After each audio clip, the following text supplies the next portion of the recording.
சத்ருக்கனன் சொல்லிட்டு வந்ததுல அவன் கடைசியா சொன்னதுல மாமல்லருக்கு மூச்சே நின்னுரும் போல இருந்துச்சு. அவர் அதுக்கு மேல என்னாச்சுன்னு தெரிஞ்சுக்க ரொம்ப ஆவலா இருந்தாரு. ஒரு செகண்ட்ல அவர் என்னெல்லாமோ கற்பனை பண்ணாரு. சத்ருக்கனும் சிவகாமியும் கிளம்பி வந்திருக்கணும். வர வழியில சிவகாமிக்கு ஏதாச்சும் ஆபத்து வந்திருக்கணும். அந்த ஆபத்துல இருந்து அவளை காப்பாத்தி கூட்டிட்டு வர்றதுக்கு அவர் மனசு துடிச்சிச்சு. சத்ருக்னா, ஏன் கதையை வளர்த்துட்டே போற? சிவகாமிய எங்க விட்டுட்டு வந்தன்னு சீக்கிரம் சொல்லுன்னு கோபமா கேட்டாரு. பிரபு, சிவகாமி அம்மை இப்போ வடபெண்ணைக்கு அந்த பக்கம் போயிட்டு இருப்பாங்க. பொன்முகலி ஆத்துக்கும் வடபெண்ணைக்கும் நடுவுல அவங்கள விட்டுட்டு வந்தேன்னு சத்ருகனன் சோகமா சொன்னான். மாமல்லருக்கு கோபம் தலைக்கேறிச்சு. புலிகேசியை விட இப்ப சத்ருகனன் மேலதான் ரொம்ப கோபம் வந்துச்சு. என்ன, சிவகாமிய புலிகேசி கிட்ட விட்டுட்டு நீ மட்டும் தப்பிச்சு வந்தியா? விளையாடாம சீக்கிரம் விஷயத்த சொல்லுன்னு சொன்னாரு. அப்போ ஆயனர், பிரபு, சத்ருகனன் சொல்றபடி சொல்லி வரட்டும், தயவு செஞ்சு கொஞ்சம் பொறுமையா கேளுங்கன்னு சொன்னதும் சத்ருகனன் மறுபடியும் சொல்ல ஆரம்பிச்சான். சிவகாமி அம்மை என்னோட திட்டத்தை சந்தோஷமா ஒத்துக்குவாங்கன்னு நினைச்சேன். ஆனா எனக்கு ஏமாற்றம் தான். அது வரைக்கும் தைரியமா இருந்தவங்க என்னோட யோசனையை கேட்டதும் விம்மி விம்மி அழ ஆரம்பிச்சாங்க. அவங்கள சமாதானப்படுத்த முயற்சி பண்ணேன். அப்ப அவங்க என்ன பார்த்து அவரோட வாக்குறுதியை நம்பி இந்த கதியில இருக்கேன்னு சொன்னாங்க. உடனே இல்ல இல்ல, அவர் பேச்ச கேட்காதனாலதான் இந்த விபரீதம். இனி அவர் முகத்துல எப்படி முழிப்பேன்னு சொன்னாங்க. இன்னும் என்னென்னமோ சொன்னாங்க. ஒருவேளை அவங்களுக்கு சித்தபிரம பிடிச்சிருச்சோன்னு நான் பயந்துட்டேன். அப்புறம் சளுக்க படை நம்ம கிராமங்கள்ல செஞ்ச அட்டூழியங்களை சொல்ல ஆரம்பிச்சாங்க. அப்புறம் தான் அவங்க தெளிவாதான் இருக்காங்கன்னு எனக்கு தெரிஞ்சிச்சு. அவங்க சொன்னதெல்லாம் கொஞ்ச நேரம் நான் கேட்டுட்டு இருந்தேன். அப்புறம் அம்மா, மகேந்திர பல்லவரும் நரசிம்மரும் இதுக்கெல்லாம் பழிக்கு பழி வாங்குவாங்கன்னு சொன்னேன். அப்போ சிவகாமி அம்மை கோபத்தோடையும் ஆத்திரத்தோடையும், ஆமா சத்ருகனா, பழிக்கு பழி வாங்கியே ஆகணும்னு கத்துனாங்க. இவங்க கத்துறதுல காவலர்களுக்கு சந்தேகம் வராம இருக்கணும்னு எனக்கு பயமா போச்சு. ஆனா அங்க இருந்த பெண்கள் கவலையில புலம்புறது சகஜமா இருந்தனால சிவகாமி அம்மையோட சத்தத்தை காவலர்கள் பெருசா எடுத்துக்கல. நான் அவங்கள சாந்தப்படுத்தி மறுபடியும் என்னோட திட்டத்தை சொன்னேன். அதுக்கு அவங்க, ஐயா, என்ன மாதிரி 1000 பெண்கள் இங்க இருக்காங்க. இவங்கள சிலர் அவங்க புருஷனை விட்டுட்டு வந்திருக்காங்க, சிலர் கை குழந்தைகளை விட்டுட்டு வந்திருக்காங்க. இவங்களையெல்லாம் இங்க விட்டுட்டு நான் மட்டும் எப்படி தப்பிச்சு போறது? எனக்கு கணவனும் இல்லை, குழந்தையும் இல்லை. நான் எப்படியோ போறேன். இங்க இருக்கிறவங்கள குழந்தை இருக்கிற யாராவது கூட்டிட்டு போங்க, உங்களுக்கு புண்ணியமா போகும்னு சொன்னாங்க. அதை கேட்டு என் மனசும் கூட இலகிருச்சு. ஆனாலும் அம்மா, சக்கரவர்த்தி எனக்கு போட்ட கட்டளை உங்களை பத்திரமா கூட்டிட்டு வரணும் தான். நான் அவரோட வேலைக்காரன், அவரோட கட்டளையை நிறைவேற்ற வேண்டியவன். அம்மா, உங்களுக்கு புருஷன் இல்லை, குழந்தை இல்லைதான். ஆனா அப்பா இருக்காருல்ல, அவர் உங்களை பிரிஞ்சினால அவர் மனசு என்ன பாடுபடும்னு யோசிக்க வேணாமான்னு சொன்னேன். அப்ப அவங்களோட கண்ணில் கண்ணீர் வந்துச்சு. ஆமா, என் அப்பாவுக்கு பெரிய துரோகம் பண்ணிட்டேன். அவர் பிழைச்சாரோ இல்லையோன்னு சொன்னாங்க. அம்மா, அவர் பிழைக்கணும்னா நீங்க உடனே கிளம்பி என்னோட வரணும்னு சொன்னேன். அதை கேட்டு மறுபடியும் அழ ஆரம்பிச்சுட்டாங்க. ஐயா, இன்னைக்கு ஒரு நாள் அவகாசம் கொடுங்க.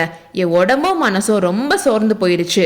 இப்போ நான் கிளம்ப நினைச்சாலும் என்னால ஒரு அடி கூட எடுத்து வைக்க முடியாது. நாளைக்கு முடிவு சொல்றேன்னு சொன்னாங்க. நானும் சரின்னு சொல்லிட்டேன். அடுத்த நாள் அவங்க மனசை எப்படியாவது மாத்தி கூட்டிட்டு வந்துடலாம்னு நினைச்சிருந்தேன். ஆனா அடுத்த நாள் சாயங்காலம் எதிர்பார்க்காத ஒரு சம்பவம் நடந்துச்சு. வாதாபி சக்கரவர்த்தி புலிகேசி அன்னைக்கு சாயங்காலம் எங்க கூட வந்து சேர்ந்தான். தளபதி சசாங்கன காவலுக்கு அங்கேயே நிப்பாட்டிட்டு இவன் மட்டும் முன்னாடி போக பிளான் பண்ணிருக்கான்னு தெரிஞ்சிச்சு. அன்னைக்கு நைட்டு எல்லாருமே வடக்கு நோக்கி போக ஆரம்பிச்சோம். போற வழியில சிவகாமி அம்மையோட தனியா இருக்க முடிஞ்ச நேரத்துல இப்படி செஞ்சிட்டீங்களேமான்னு நான் சொன்னேன். நான் என்ன செஞ்சேன்? விதி இப்படி இருக்கிறப்போ நான் என்ன செய்வேன்னு சொன்னாங்க. 2 நாள் பிரயாணத்துக்கு அப்புறம் 3வது நாள் திருவேங்கடமலையோட அடிவாரத்துல தங்கணும். முதல் 2 நாள் புலிகேசி நாங்க இருந்த பக்கம் வரவே இல்லை. 3வது நாள் நாங்க தங்கியிருந்த பக்கம் குதிரைகளோட காலடி சத்தம் கேட்டுச்சு. புலிகேசி சக்கரவர்த்தி குதிரையில இருந்து கீழே இறங்கி பக்கத்துல வருவாரோன்னு நான் எதிர்பார்த்தேன். ஆனா அந்த மாதிரி எதுவும் நடக்கல.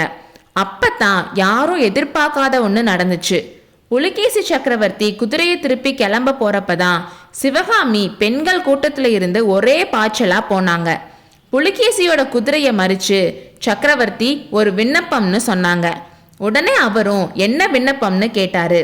அப்போ சிவகாமி அம்மையோட வாயிலிருந்து வந்த ஆவேச மொழிகளை எப்படி வர்ணிப்பேன்? அவ்வளோ தைரியமும் சாமர்த்தியமும் அவருக்கு எங்கிருந்து வந்துச்சோ எனக்கு தெரியல.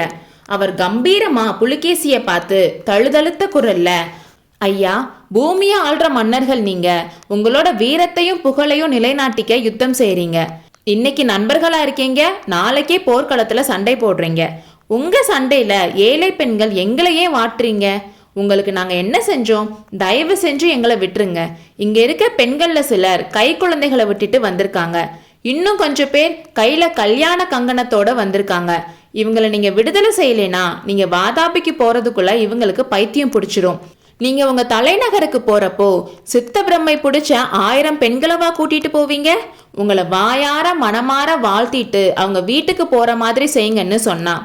அதுக்கு புலிகேசி, பெண்ணே, உன்னோட பாவ அபிநய கலை சாமர்த்தியங்களை எல்லாம் நாட்டிய கச்சேரியில காட்டணும். இங்க போர்க்காலத்துல காட்டி என்ன பிரயோஜனம்னு சொன்னான். சத்ருகனன் இப்படி சொல்லிட்டு இருக்கிறப்போ ஆயனரோட மகள் அவர் காலில் விழுந்து வரம் கேட்டாளா?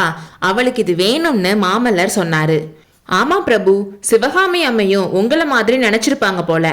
அதனாலதான் புலிகேசியோட பதில கேட்டதும் கொஞ்ச நேரம் தலைய குனிஞ்சு தரைய பார்த்து நின்றுட்டு இருந்தாங்க. அப்போ அந்த சண்டாளி பாவி சொன்னா, பெண்ணே, உன்னோட அபிநய சாகசத்தை பார்த்து நான் ஏமாற மாட்டேன். ஆனா உன் பேச்சுல கொஞ்சம் நியாயம் இருக்கு. அதனால நீ கேக்குறதுக்கு நான் சம்மதிக்கிறேன். ஆனா ஒரு நிபந்தனை. நீ இந்த பெண்களுக்காக ரொம்ப இறங்கி பேசுன. உன்னோட இரக்கம் வெறும் வேஷம் இல்லைன்னு நீ நிரூபிக்கணும். இவங்க தானே கணவர்களையும் குழந்தைகளையும் பிரிஞ்சு வந்திருக்காங்கன்னு சொன்ன. ஆனா உனக்கு அப்படி யாரும் இல்ல. நீ என்னோட வாதாபிக்கு வர சம்மதிக்கிறேன்னு சொல்லு. சம்மதிச்சா உன்னை தவிர இவங்க எல்லாரையும் இப்பவே விடுதலை செஞ்சு அனுப்பிடுறேன்னு சொன்னான். அதை கேட்டதும் எனக்கு அவனை இப்பவே கொன்றலாமான்னு தோணுச்சு. அப்போ மாமல்லர் சிவகாமி அந்த கண்டிஷனுக்கு ஓகே சொன்னாலான்னு கேட்டாரு. ஆமா பிரபு, ஒரு செகண்ட் கூட லேட் பண்ணல. உடனே சம்மதம் சக்கரவர்த்தி நிபந்தனைக்கு ஒத்துக்கிறேன்னு சொன்னாங்க. அப்போ அவங்கள பார்க்கணுமே. ராவணனுக்கு முன்னால நின்ன சீதை மாதிரியும், துரியோதனன் சபையில இருந்த பாஞ்சாலி மாதிரியும், பாண்டியன் முன்னாடி நின்ன கண்ணகி மாதிரியும் தோணுச்சுன்னு சொன்னான். சத்ருகனா, அப்புறம் வர்ணிச்சுக்கலாம். அதுக்கப்புறம் என்ன நடந்துச்சுன்னு சொல்லுன்னு மாமல்லர் கேட்டாரு. கொஞ்ச நேரத்திலேயே எங்களை சக்கரவர்த்தி விடுதலை செய்ய சொல்லி கட்டளை போட்டாரு.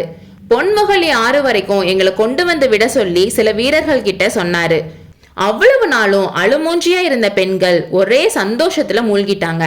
சிவகாமிய வாழ்த்துனாங்க. ஆனா எனக்கு இடி விழுந்த மாதிரி இருந்துச்சு. நான் சிவகாமி அம்மையோட காலில் விழுந்து, அம்மா, நான் உங்களை விட்டு போக மாட்டேன். தயவு செஞ்சு சக்கரவர்த்தி கிட்ட கேட்டு என்னைய உங்க கூடயே வச்சுக்கங்கன்னு சொன்னேன். சிவகாமி ஒரே பிடிவாதமா முடியாதுன்னு சொல்லிட்டாங்க. நீ தான் முக்கியமா போகணும். என் அப்பா கிட்ட போய் விஷயத்த சொல்லணும்னு சொன்னாங்க. நான் எவ்வளவோ சொல்லியும் கேட்கல. கடைசியில வேற வழி இல்லாம நான் கிளம்ப வேண்டியதா போச்சு. உங்க விருப்பம் அதுனா நான் கிளம்புறேன் அம்மா. ஆனா அப்பா கிட்ட என்ன செய்தி சொல்லணும்னு கேட்டேன். என்னை பத்தி கவலைப்பட வேணாம், நான் வாதாபில நல்லா இருப்பேன்னு சொல்லு. வாதாபில இருந்து திரும்பி வரப்போ நான் அஜந்தா வர்ண ரகசியத்தை தெரிஞ்சிட்டு வருவேன்னு சொல்லுன்னு சொன்னாங்கன்னு சத்ருகனன் சொன்னான். அப்ப ஆயனரை பாத்தீங்கன்னா, பிரபு, சிவகாமி நல்லா இருக்கா, அதோட அஜந்தா வர்ண ரகசியத்தையும் தெரிஞ்சிட்டு வரதா சொல்லி இருக்கா. நான் பரஞ்சோதியை அனுப்புனதெல்லாம் வீணா போச்சு. கடைசியில என் மகளால என்னோட ஆசை நிறைவேற போகுது. இது மட்டுமா, புலிகேசி சக்கரவர்த்தி பத்தி கூட நம்மளோட எண்ணத்தை மாத்திக்கணும். அவர் கலை உணர்ச்சியே இல்லாதவர்னு நினைச்சிட்டு இருந்தோமே. அப்படி இருந்தா 1000 பெண்களை திருப்பி அனுப்பிட்டு சிவகாமியை மட்டும் கூட கூட்டிட்டு போவாரா? பிரபு, எனக்கு சீக்கிரம் உடம்பு சரியாகணும். சரியாச்சுன்னா நானே வாதாபிக்கு போவேன்னு சொன்னாரு. ஆயனரோட வார்த்தைகள் நரசிம்மரோட காதுல நாராசமா விழுந்துச்சு. சிவகாமி வாதாபிக்கு போக சம்மதிச்சான்னு கேட்டதுமே அவர் 1000 தேள்கள் கொட்டுற மாதிரி இருந்துச்சு. சிவகாமி மேல அவர் வச்சிருந்த அன்புல ஒரு துளி நஞ்சு கலந்துச்சுன்னே சொல்லலாம். சிவகாமி அவளாவே வாதாபிக்கு போக சம்மதிச்சிருக்கான்னு அவரால ஒத்துக்கவே முடியல. அதுல ஆயனர் பேசுறது வேற புண்ணா இருந்த அவரோட மனசுல வேலை வச்சு குத்துற மாதிரி இருந்துச்சு. மாமல்லர் அப்போ தனியா இருக்கணும்னு ஆசைப்பட்டாரு. தாமர குளத்துக்கு போகணும்னு ஆசை வந்துச்சு. டக்குன்னு எந்திரிச்சு, சத்ருகனா, அவ்வளவுதானே விஷயம், சிவகாமி வேற எந்த செய்தியும் சொல்லி அனுப்பலையான்னு கேட்டாரு. அப்ப சத்ருகனன் ஆயனரை பார்த்தான். அவர் ஏதோ யோசனையில இருந்தாரு. கொஞ்சம் மெதுவான குரல்ல, பல்லவகுமாரா, சிவகாமி அம்மை உங்களுக்கும் ஒரு செய்தி சொல்லி அனுப்புனாங்க. வேலின் மீது ஆணையிட்டு சொன்ன வாக்குறுதிய உங்களுக்கு ஞாபகப்படுத்த சொன்னாங்க. சீதாதேவி இலங்கையில காத்துட்டு இருந்த மாதிரி நீங்க வாதாபிக்கு வந்து கூட்டிட்டு போற வரைக்கும் காத்திருப்பேன்னு சொன்னாங்கன்னு சொன்னான். கொஞ்ச நேரத்துக்கு முன்னாடி இந்த உலகமே வறண்ட பாலைவனமா தெரிஞ்ச மாமல்லருக்கு இப்போ அந்த பாலைவனத்துல பசுமையான ஜீவபூமி ஒன்றும் இருப்பதாக தோன்றியது. அடுத்த அத்தியாயத்தில் சந்திப்போம்.